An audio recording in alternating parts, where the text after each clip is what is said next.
Hey folks, welcome back. I'm doing one more Telecaster build, and this time I'm going to try to show the entire process from start to finish.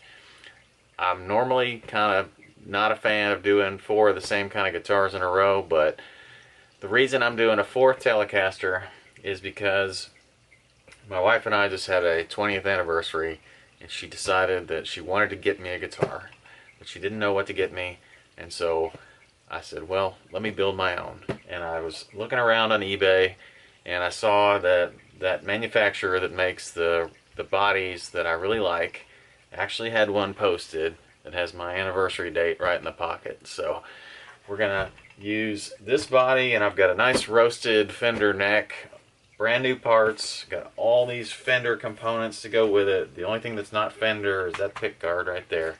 Um, and you know, it's going to be a cool build, and I'm going to try to show every single step this time. So I hope you guys enjoy. It'll be a multi-part series, and we'll see where it goes. Alright, so let's take a real close look at this body. This is what I've used on a couple of builds now, but it's a maker called No Moon Laser on eBay. And these bodies, you can usually pick them up for around, you know, like 70 bucks shipped or so. I mean, it's a pretty good deal. And they're pine bodies, and he calls them barncaster bodies or pinecaster bodies. They're kind of a natural pine, and they have a lot of character flaws to them, which is one of the reasons I kind of like them. They're not boring at all, and this one I thought was really interesting. It's got this cool, you know, huge knot that goes all the way through the guitar, and this is the first time I've ever seen him do this when he's built one, but it actually has a sort of an area of like filled, I don't know whether that's epoxy or some kind of, I don't know, some type of acrylic or something, but he actually filled that, so it kind of reminds me of those, I don't know, those live edge tables, or those tables where they sort of fill an area in a knotty board or something for furniture. He uses nitrocellulose lacquer, and he uses like an oil stain of some sort on the top, obviously in that other order, but you know, the back is just as cool as the front. It's got sort of a, you know, knots in it, and it's got this character to it where I don't know if it's from the planing process or what, but it's got some, you know, little textured kind of chunks out of the wood or whatever. And you know, that's always cool. It's just kind of extra rustic look in my opinion. And his routing is really good. It's always really clean. I think the only thing that ever doesn't come out totally clean, he's got a couple times when these holes for the ferrules won't be completely round, or they'll have some chip out or whatever. And then on the neck pockets, sometimes this edge right here isn't super clean, but this one's pretty good in both respects. So I'm real happy with this purchase. The pine, real nice and resonant, even with the lucite repair or whatever that is. And I don't know, I mean, it's just a cool build. I'm gonna really enjoy it, and it's got my wedding anniversary date on it, my 20th wedding anniversary date right on it, so I'm excited to get started. Alright, well, next major component of that build is going to be the neck, and I haven't even opened this box yet, so if you've never ordered a Fender replacement neck from a Fender retailer, you're in for a treat, because I'm going to open this just like I'm getting it in the package, or getting it in the mail brand new. So here goes nothing. So the way Fender packs their necks, they've got the box basically wrapped around the heel and the headstock, and they enclose the neck in a piece of styrofoam. I've seen that on a couple of shipments now, and it's always good to see. It's light packaging to save weight, but it does protect the guitar part really well. So see if we can get this out of here easy enough.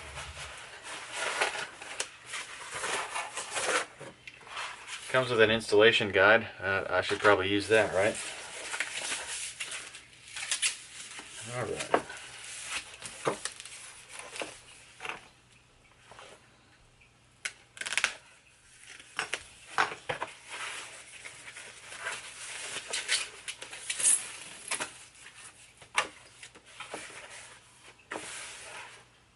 Okay, well, I was kind of hoping for a 2022 neck, but this one's a 2021. That's okay. I just thought it would go with the build theme a little better, but these are really, really nice necks. The frets are just supremely well polished, and it's got a glossy front and a satin back, and they do happen to be drilled already for the neck holes, you know, the attachment holes for the neck heel. And also down here they've got the stud holes for the tuners. But I'm going to be using Fender tuners, and I'm going to be using you know, the standard bolt location, so I don't think I'll have to do any doweling and re-drilling on these.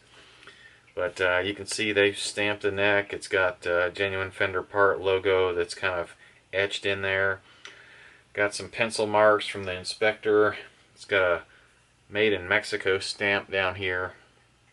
And it's got a nice Fender logo, Telecaster logo right there on the headstock. So anyway, that's it. Now, the one thing I will say about these necks is they've got a bone nut, but they are not completely filed. So you'll have to increase the depth of each nut slot and cut them appropriately.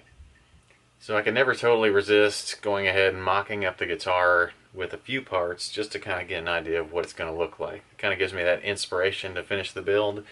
So this is the body, made it to the neck.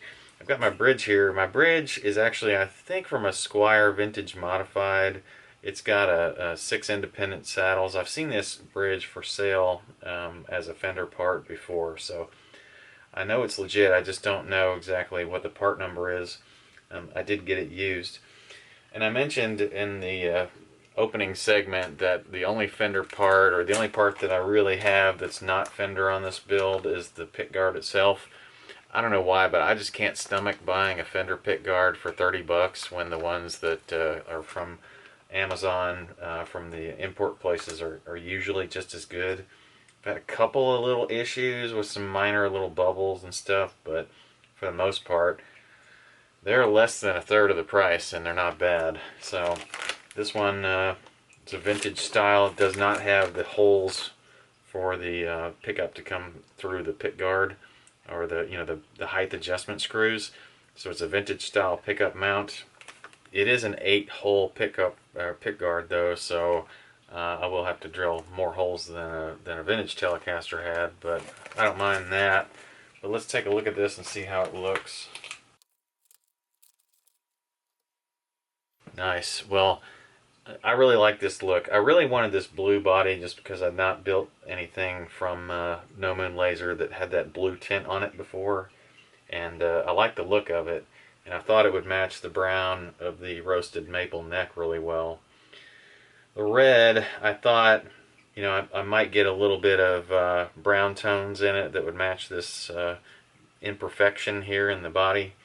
And I think it matches well, or sets off well against the blue body. So I think this is going to look good. And I've got nice Fender control plate, pots, switch, a pot for the really good CRL switch, jack plate, knobs. I've got it all.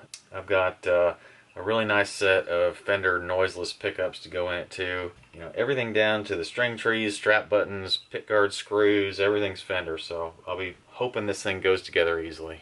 So let's start this build with the simplest of all tasks, which is mounting the neck to the body. You can wait on this step if you're really concerned about neck to body alignment, but the way that I tend to do these things, I give myself a little bit of adjustment room because I drill the holes out a little bit bigger in the body than the screws actually are. So start out, we'll open this package. Now I got the Fender F neck plate for this build. It's a kind of a semi-vintage style design. It doesn't have holes for micro tilt or anything weird that some of the, like the Corona neck plates have. And comes with stainless screws, and they're the right length for a US guitar. So that's what I'll be using to mount things. Now, I always have to check, make sure that this body's been drilled out to 3/16 for these neck holes. And that is one thing that's lacking on this one, but let's go ahead and make that change. Alright, so I know this is going to seem counterintuitive, but I usually start out these holes in reverse on the drill, and I'm just doing that to make sure that I don't get any serious chip out on the wood itself. So I'm not going all the way through here, I'm just starting out a 3/16 hole.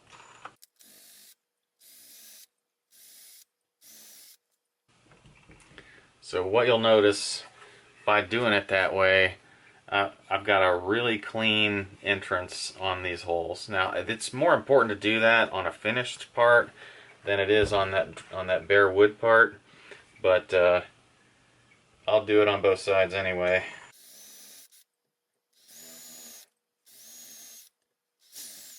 And then I'll finish up the last little bit of the hole and forward.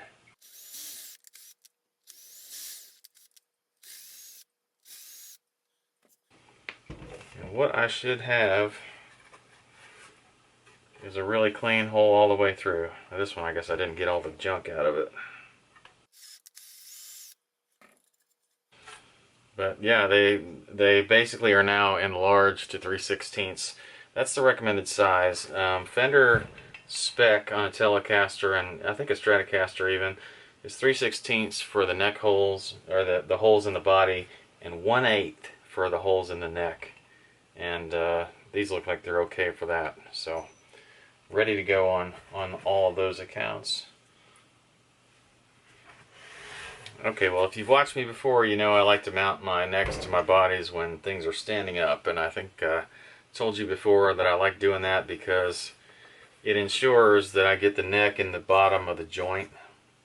In that way, I only have to hold one direction, which is basically holding the neck to the body itself. And I can monitor the fit here on this joint, which is pretty critical. This is the joint where your hand might feel if you're going after these upper frets here. So I'm trying to keep things aligned here as I'm screwing things in. But this should be a relatively straightforward process.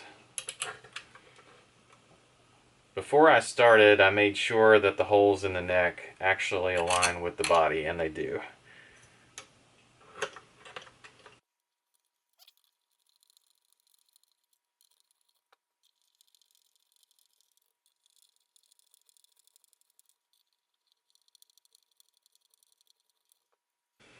Alright, so I'm just checking to make sure that none of the screws protrude in a way that I can feel the edge, and they don't.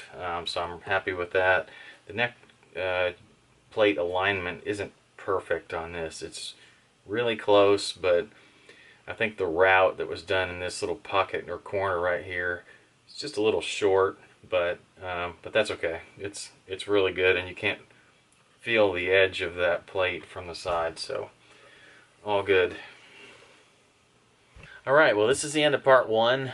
I'm going to release 5 parts to this series, and we're going to release them about once a week. So if you like the videos, be sure to subscribe to the channel so you can see the rest of them that are coming.